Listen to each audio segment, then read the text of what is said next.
Back to another anime review. Today we look at the final episode of 18F, which is episode 13, as well as reviewing the whole series since it's over. It really is over. So this week's episode was very interesting because on one hand, I saw this coming to a certain degree. On the other hand, I was surprised by some of the events that turned out, and I'll explain that in a second if you guys are a little confused by that statement. So this week we had Haruto, the doctor, and Lily, who we learned early on is actually the other half of Eve, go and face the true Eve, or the one that's like the darker side of her. Now, her intentions are that she hates humans so much, but more so she hates men because of the fact that she feels like men have kind of been the reason why she's fallen into it. As we know, Adam and Eve's story, she believes because she was tempted by the snake, aka the devil, which in some ways I guess she's kind of affiliated with a man. She feels like God then punished her by being a servant of man after that. And, in the older days, I understand where she's coming from with that, because men were kind of, men kind of had a servants over women, or at least a mastery over women. But what was funny was that the witches showed up in the nick of time to tell her, hey, that's not the same world anymore. It's changed a lot. And, Haruto, the professor, kind of took a back seat to this episode, which I thought was kind of cool until the later end of the episode. But really, it's just more all the girls, essentially the witches, talking to Eve and telling her, hey, the human world is not what you think it is anymore. It's been a long time since you've seen it, apparently. They explain, obviously, the nicer things of life. They explain, like, tea, and just joys of what they go through in everyday life, to some of the struggles they do. But they also tell her, hey, men are kind of reliant, more so need us. It's not like before where they, we were in need of the men themselves. It was more so, as they put it, that men are almost in servitude of women now. Now, some people might get pissed off at this and go, well, that's, I know you guys, some of you guys out there are already going, oh, that's not true. Think about that for a second. We do rely on women a lot. And, even as a guy myself, I'm never afraid to say that, hey, women do have a lot of power, and we do rely on them a lot more than we think we do sometimes. So, you gotta understand that what she's saying in this was very true. It's a whole different world, especially as time has kind of gone on. It's become where men and women are almost equal, if not in a lot of places equal, which is really, that's the way it should be. That there shouldn't be any, just because you're this gender or that gender, you should have anything over someone else. So it makes sense. But what was cool about it was that Eve starts realizing, oh, the world maybe has changed more than I thought it has. And her kind of, I want to say attack, because she was, meanwhile, during this whole sequence, we see that the human world is getting attacked by her giant lilies. She stops the attacks on it, and she realizes, okay, I can kind of go on, I can move on from this. But at the same time, she also realizes that her power, because she's Eve, can't be fully sustained the way that I think they think it can be. Like, they think in the way that, oh, it's like Haruto can go and kiss her or get her out of this and make her wake up, but she doesn't have a corporeal body anymore. She is a being now. She's the first woman. She's non-existent anymore.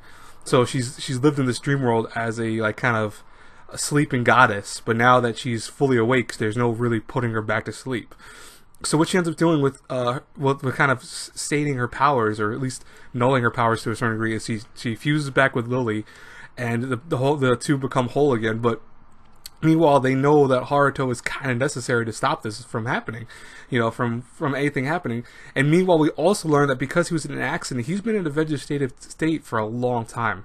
As the doctors put it, he's like an ancient amount of time that he's been in a vegetative state. And it's called, well, he looks, as we see, he looks like he's just his regular age. So he's probably been in maybe an accident for years, if not decades. But what was very interesting was that Haruto realizes that he might have to stay in this world. And when she describes this other place that exists beyond the one door that appears in the room as a kind of place that no man has ever gone through before, it was almost, to me, a metaphor for death. And I kind of anticipated that Haruto wasn't going to wake up. I didn't anticipate, though, that it would be where he would die, because as he goes through the door with Eve to become, part of with her, essentially, I don't want to say part of her, but more like, relying on her too, he ends up flatlining in the real world, as we see. And that was, I won't lie, that really did take me, because Haruto, take him or like him or hate him or whatever, but he's been a pretty interesting character in this show. And if you've paid attention to him, he's not like most protagonists. He's got a thing where he doesn't really care about certain things. He's not overly generic. So he's been a pretty good protagonist. I've liked him so far. So it did kind of suck to see him die, and I did feel bad. But you know, that's how the series ends, and I think it was best said by one of the witches, and I forgot which one said it off the top of my head, but you know, maybe in many ways Haruto became the next Adam, and you know, and you see that from the way they're touching hands, which is a kind of interesting symbolism, I think, in its own right. You see Eve and Adam, or now Haruto's probably Adam, touch hands, and that's how the series ends. So it was nice. I don't think it's going to please everyone that watches it. I think a lot of people may have issues with this, and I kind of understand why, but you know, it's definitely been a show that I don't think has got enough credit, because I mean, it's not a bad show. I think a lot of people saw the way it looked and they went like, oh no, I'm not watching this, but it's actually been a pretty decent show. Alright, so with that being with the last episode being awesome, let's talk about the whole series and let's talk about the good and bad.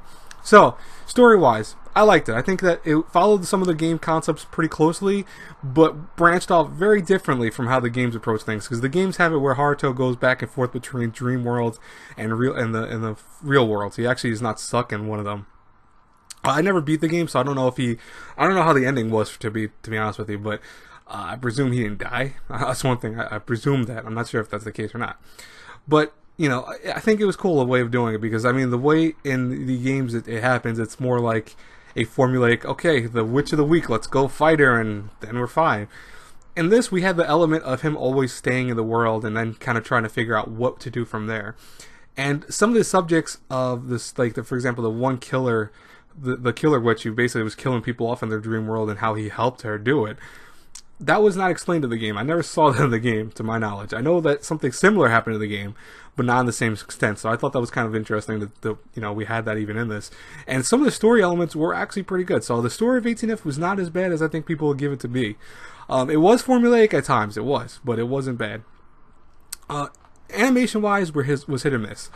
I don't like the way the characters look in comparison to the game. That's bottom line. I think that there's a big change in it, and I'm not happy with that change. I think that the way the game characters looked was a lot nicer and crisper, and then we have this, like, they look bloaty and almost overly cartoonish, so I'm not too happy about that. I did like some of the episodes that had different art styles. Those were cool, but overall I was, you know, kind of iffy with the animation, so I think that was probably one of the weaker points of the show. Strongest point of the show was definitely the music / voice acting. I think that all the voice actors and actresses did a credible job. I also think the music was amazing. I really love the music of 18F, but I wasn't surprised by that, because I mean, the game has some great music in the mobile version of it, so I was expecting it to be good, sounding at least wise. So lasting appeal, I enjoyed 18F. I think it was a decent show.